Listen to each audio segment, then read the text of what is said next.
Hi friends, எல்லாருக்கும் வணக்கம். இப்போ நம்ம என்ன பார்க்க போகிறோம்னு பார்த்தீங்கன்னா, குயிக்காக ராகி மாவில் களி எப்படி செய்கிறதுன்னு பார்க்கலாம் வாங்க. இந்த மாதிரி கனமான பாத்திரம் ஒன்று வச்சுப்போம். வச்சுட்டு ஸ்டவ் ஆன் பண்ணிவிட்டு நான் வந்து கிட்டில் வந்து தண்ணி சூடு பண்ணி வச்சுருக்கேன். ஒரு 250 ml இருக்கும். அந்த தண்ணி இதில் ஊற்றிப்போம். தண்ணி லைட்டாக சூடாகட்டும். ஆல்ரெடி சூடான தண்ணி தான் அது. இந்த தண்ணியில் ஒரு கப் அளவுக்கு, ஒரு சின்ன கப் அளவுக்கு ரைஸ் எடுத்து வச்சுருக்கேன். இந்த ரைஸ் அதில் போட்டுப்போம். A few moments later. நம்ம தண்ணி போட்டு ரைஸ் போட்டிருக்கோம். பாருங்கள், ரைஸ் வந்து ஆல்ரெடி வெந்த ரைஸ் தான். சாதம் வந்து வெந்ததுனால நமக்கு சீக்கிரமாக வேலை ஆகிடும். பார்த்திங்கன்னா சூடாகிடுச்சு. ஒரு கப் அளவுக்கு ராகி மாவு எடுத்து வச்சுருக்கேன். இது ஒரு 150 கிராம் அப்படி இருக்கும். ஸ்டவ்வை வந்து இப்போ நம்ம ஸ்லோ பண்ணிப்போம். ஸ்லோ பண்ணிவிட்டு சென்டர் அப்படியே நம்ம போட்டு விடுவோம். அந்த மாவு போட்டுட்டு இப்போ வந்து ஹை ஃப்ளேம் வைப்போம். நம்ம ஃப்ளேம் வந்து ஹையாக வச்சுக்கோங்க. வச்சுட்டு இப்போ பார்த்திங்கன்னா தண்ணி வந்து எல்லா சைடும் அப்படியே ஃபுல்லாக கொதி வந்து இந்த மாவு வந்து அப்படியே முங்குற அளவுக்கு வரும். பாருங்கள், இந்த மாவோட நிறம் வந்து அப்படியே மாறி இருக்கும். இப்படி ஃபுல்லான பிறகு அப்படியே ஒரு 2 மினிட்ஸ் அப்படியே வைப்போம். நம்ம பாத்திரம் சின்னதாக வச்சுட்டிங்க, அப்படி பொங்கி வெளியில் வருதுன்னும் போது கொஞ்சம் ஸ்லோ பண்ணிக்கலாம் நம்ம ஃப்ளேமை. அப்படி இல்லைன்னா கொஞ்சம் பெரிய பாத்திரம் தான் வச்சுட்டிங்கன்னா. பாருங்கள் ஃப்ரெண்ட்ஸ், இப்போ மாவு எல்லாமே முங்கிருச்சு. தண்ணி ஃபுல்லாக மேலே கொதி விட்டு வந்துருச்சு. ஒரு 2-3 மினிட்ஸ் தான் இருக்கும். இந்த அளவே போதும், மாவு வெந்திருக்கும். நம்ம ஆஃப் பண்ணிடுவோம். இப்போ ஸ்டவ்வை ஆஃப் பண்ணிவிட்டு தண்ணி வந்து நம்ம கொஞ்சம் எக்ஸஸாகவே வச்சுருப்போம்.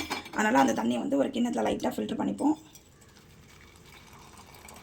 கொஞ்சம் ஃபில்ட்ரு பண்ணிவிட்டு இப்போ மீதி இருக்கிற மாவு வந்து இந்த பருப்பு மசிக்கிற இந்த மத்தோட பேக் சைடில் இப்படி வந்து இப்படி கிண்டணும். இந்த மாவு இப்படி டைட் ஆகும்போது இதுலேருந்து நம்ம எடுத்து வச்சோம் பார்த்திங்களா, இந்த தண்ணியை வந்து நம்ம கொஞ்சம் கொஞ்சமாக ஆட் பண்ணி நல்லா மிக்ஸ் பண்ணிகிட்டே வரணும். பாருங்கள் ஃப்ரெண்ட்ஸ், மாவு நல்லா வெந்ததுனால தான் நிறமே மாறி இருக்கு. பாருங்கள், இதுலேயே உங்களுக்கு தெரியும் நம்ம வச்ச அளவு சரியாக இருக்குது தண்ணி.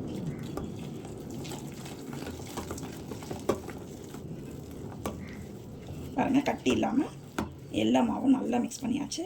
பாருங்கள், ஒரே ஒரு மாவு கூட மிக்ஸ் ஆகாத மாவு எதுவுமே இல்லை. பாருங்கள், நல்லா ஃபுல்லாக நல்லா மிக்ஸ் பண்ணியாச்சு மாவு.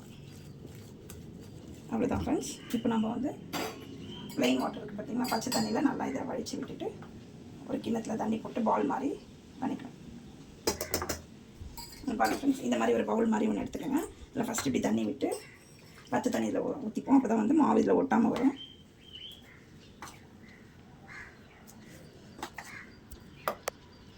அவ்வளோதான் ஃப்ரெண்ட்ஸ், இப்படி சுற்றி விட்டுட்டோம்னா அப்படியே ரெடி.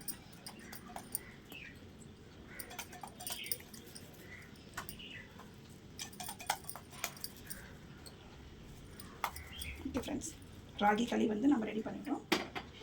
பாருங்கள் ஃப்ரெண்ட்ஸ், நம்ம எடுத்த மாவோட அளவு வந்து இது மாதிரி வந்து ஒரு 3 பால் வந்திருக்கு. நான் ஒரு பால் பண்ணியிருக்கேன், இன்னும் 2 பால் செஞ்சு வச்சுருக்கேன். இதுக்கு காம்போவாக வந்து நம்ம சிக்கன் குழம்பு ஊற்றி சாப்பிடும்போது இந்த களி வந்து நல்லாயிருக்கும். குழந்தைங்க கூட விருப்பமாக சாப்பிடுவாங்க. பெரியவங்க, சுகர் யார் இருந்தாலும் எல்லோரும் சாப்பிட்லாம். ஹெல்த்துக்கு நல்லது. Okay friends, thank you. பிடிச்சிருந்தா சப்ஸ்கிரைப் பண்ணுங்கள், ஷேர் பண்ணுங்கள்.